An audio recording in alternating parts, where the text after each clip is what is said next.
দেখতে পাচ্ছেন কি অবস্থা, যে আপনার পূর্বে আমাদের ডিম কিছু একটা মানে বাজে অবস্থা।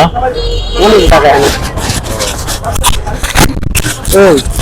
আগুন লাগে কোনছে না? আগে লাগছে বলতে শুনছি যে একটা কাল লাগছে, একটা বাজে লাগছে। আপনি টার পাইছেন কোন সময়?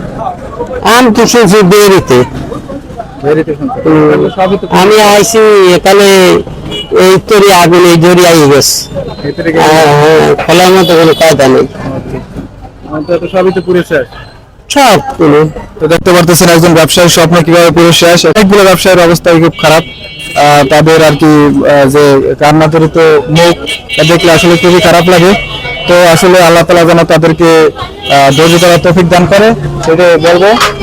কিছুই পুড়িয়ে নাই, সবই আর কি শেষ হয়ে গেছে।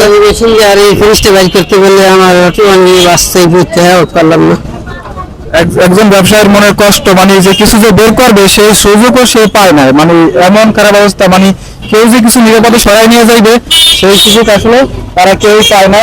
মানে কি বলবেন, যে দেখতে পাচ্ছেন পুরো আসলে কিচ্ছু নাই, সব শেষ, মুহূর্তের ভিতরে সব শেষ হয়ে গেছে। তো তাদেরকে সর্বোচ্চ ধৈর্য দান করার জন্য সর্বোচ্চ ক্ষমতা দেয় আল্লাহ তাআলা। দোকান ঠিকই আছে, কিন্তু আসলে নেই কোনো সরঞ্জাম, সবকিছু পুরো ছাই মুহূর্তের ভিতরে। মানে এত পরিমাণ ভয়াবহতা ছিল আগুনের, সেই গ্যাস সিলিন্ডারের অবস্থা দেখতে পাচ্ছেন কতটা ভয়ানক।